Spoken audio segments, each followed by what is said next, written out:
Welcome to our YouTube channel where we delve into fascinating historical topics.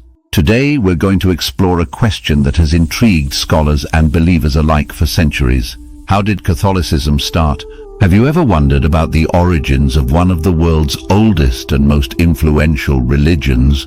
How did it evolve from the teachings of Jesus Christ to become a global faith with billions of followers? Join us on this captivating journey as we uncover the secrets behind the birth of Catholicism. We'll dive deep into the early days of the Church, meeting its key figures and exploring the pivotal moments that shaped its destiny. Was the Catholic Church truly founded by Jesus Christ himself, or did it emerge through a complex interplay of historical events and human influence?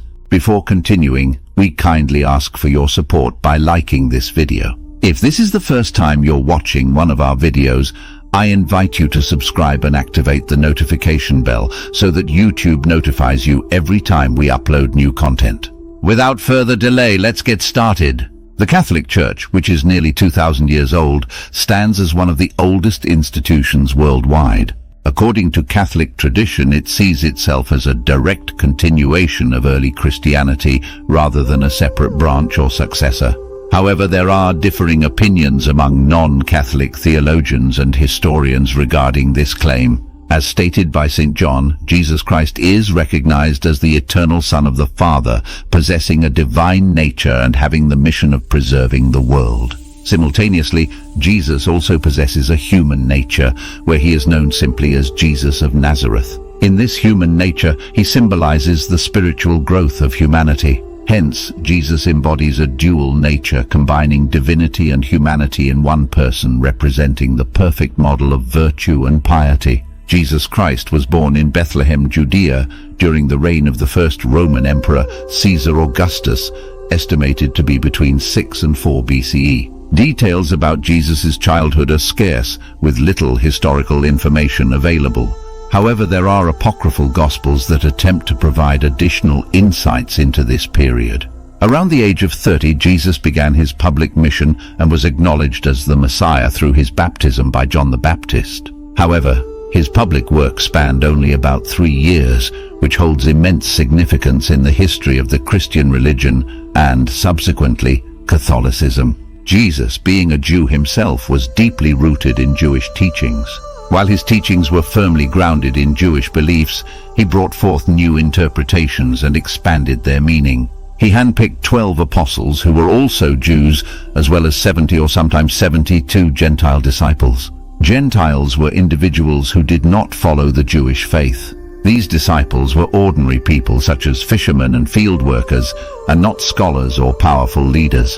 Jesus centered his attention on the marginalized sinners, thieves, and even betrayers. Traveling to various towns and villages in Palestine, particularly those north of the Sea of Galilee, Jesus taught with such power and authority that he earned the unwavering obedience and love of the people. Despite lacking formal training in teaching, he relied on his intuition and personal experiences to shape the minds of his disciples.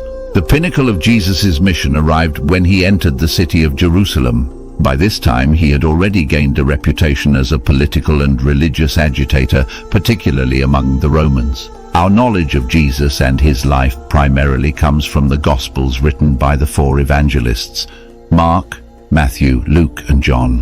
While these Gospels were not intended to provide a strictly biographical or historically accurate account of Jesus' life, their primary aim was to convince readers of his divine nature.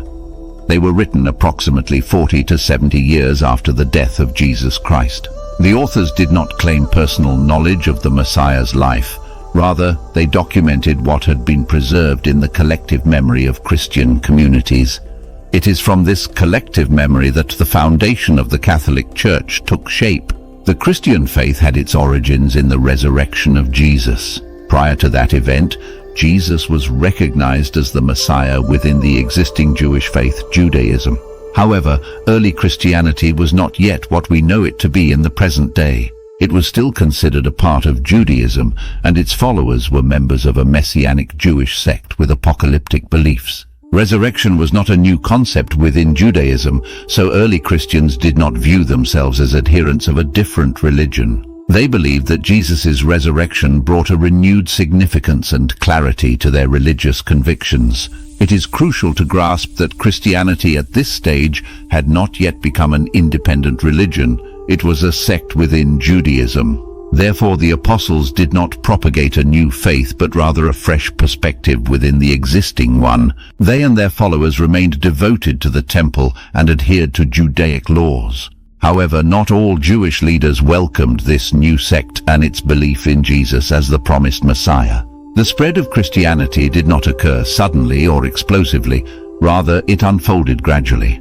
Initially, it reached Jewish communities situated around the Mediterranean Sea. As concerns of persecution arose in Jerusalem, the apostles extended their teachings to other countries. When the first Christians arrived in Antioch, an ancient Greek city in present-day Turkey, the growth of the church surged and altered the course of history. This became one of the initial locations where Gentiles were baptized, signifying the expansion of the faith beyond closed Jewish communities. Paul holds great significance in the apostolic age, being regarded as the most important figure. The New Testament consists of 27 books, and Paul is credited with writing 14 of them, which are known as the Pauline epistles. While some of these letters were likely written by his students in his name, at least 7 have been authenticated as Paul's own work. In order to appeal to non-Jews, Paul removed Jewish elements from the Gospels, making them more appealing to a wider audience. He viewed Christianity as a liberation from the strict laws of Judaism, believing that faith in Jesus alone was sufficient for salvation. Around 50 CE, the Council of Jerusalem was convened with the aim of resolving the matter concerning the Gentiles once and for all. Surprisingly, Peter spoke in favor of the Gentiles, expressing his belief that both Jews and non-Jews could attain salvation through the grace of Jesus. Peter holds significant importance in the Christian faith, as Jesus granted him a position of prominence, making him the foundation of the Catholic institution. This is why the Bishop of Rome, also known as the Pope, is considered the apostolic successor to Peter. The Council of Jerusalem decided to grant certain exemptions to the Gentiles regarding Jewish laws while upholding others. Though many traditionalists were satisfied with this decision, some opposed it. Paul's life was spared from conservative Jews when he was arrested by the Roman tribune. He appealed to Emperor Nero to be transferred to Rome. Pagan Rome saw the spread of a new unified version of Judaism as a threat not only to their religious values but also to the established order. Paul was eventually sentenced to death in Rome and beheaded. However, Christianity continued to spread, and by the end of the 1st century, it had become a well-established faith. The exact establishment date of the Catholic faith is a topic of debate.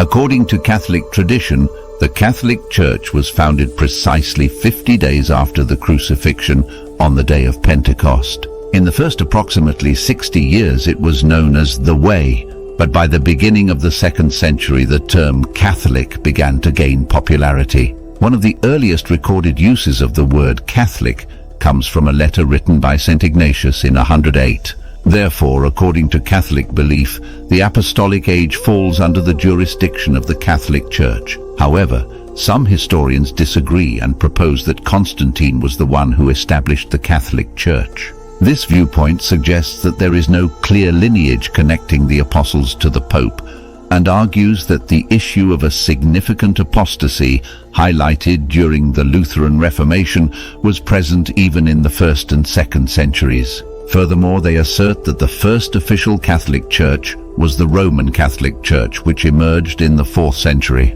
The spread of Christianity among pagans, despite facing persecution during the preceding 3 centuries, was a remarkable phenomenon.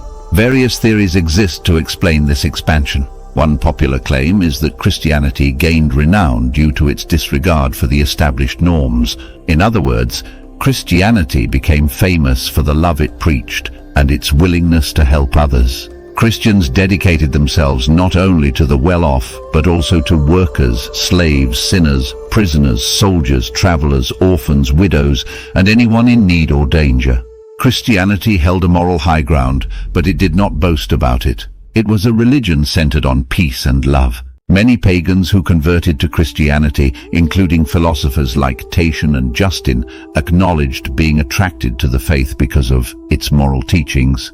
While there was a hierarchy among the missionaries, apostles, and other officials of the Christian Church, the system gradually became more defined by the 2nd century, with positions of authority such as bishops, priests, and deacons. This organizational structure took the form of the monarchical episcopate, which became more pronounced after the writing of the first epistle of Clement. The structure of the church was founded on 3 key principles: the bishops, who were seen as successors to the apostles, the authoritative scriptures, and the accepted creed. Over time, the Church of Rome asserted its supremacy over other churches by claiming to be directly linked to the legacies of Saints Paul and Peter. Its influence grew even further when Roman emperors, particularly Constantine, embraced Christianity. In the year 313, Constantine met with Licinius, a ruler of a portion of the empire, and exerted pressure to secure complete religious tolerance. The Edict of Milan, a significant milestone, granted freedom to Christians, allowing them to reclaim their properties and practice their faith openly according to their beliefs. However, as time went on, he increasingly displayed Christian symbols and imposed restrictions on pagan ceremonies and rituals. According to tradition, Constantine converted to Christianity in 312. His genuine acceptance of Christians came about when he identified the interests of the state as aligning with those of the church. He sought to unify the state and the church, and he utilized his imperial power to intervene in religious matters. In 324, Constantine became the sole ruler of the entire empire. In 325, he convened the First Council of Nicaea, the first ecumenical council, which brought together over 200 bishops from across the empire. Constantine personally took an active interest in the discussions and even participated in the council on a few occasions. The question of when Catholicism began has been a source of disagreement and division within the Church. It remained unresolved until the death of Constantine in 337, as his reign had a significant impact on the course of Christianity. Different perspectives exist depending on whom you ask. Some attribute the start of Catholicism to Constantine's efforts to unite the state and the church, while others emphasize a lineage from Peter and the early church fathers. There is no straightforward answer to this complex question, which has sparked debates for centuries. Like any other religion, Catholicism lacks absolute consensus. Catholics believe that their church was directly founded by Jesus Christ himself. They draw inspiration from the ancient period and the traditions of the early centuries, considering it their duty as popes to uphold the purity of the faith. Their approach involves preserving the old doctrines, dogmas, and traditions. On the other hand, some argue that Catholicism as a distinct branch may have emerged sometime between the 1st and 4th centuries, but not directly from Jesus himself. To delve deeper into the origins of Catholicism, you can explore our book titled Catholic History, a captivating guide to the history of the Catholic Church. It covers teachings from Jesus Christ through the Roman Empire and Middle Ages up to the present day. The book is available in various formats, including ebook, paperback, and audiobook. Additionally, you can get a free mythology bundle ebook while it's still accessible. The links to these resources are provided in the description. Thank you for joining us today, and we hope this video has been insightful and encouraging. Don't forget to show your support by liking, subscribing, and sharing it with others who have similar interests. Also, leave a comment below sharing your thoughts and any other biblical topics you'd like us to explore in future videos. Until next time, may the hope of resurrection and the assurance of God's power over death bring you comfort and strength. God bless you.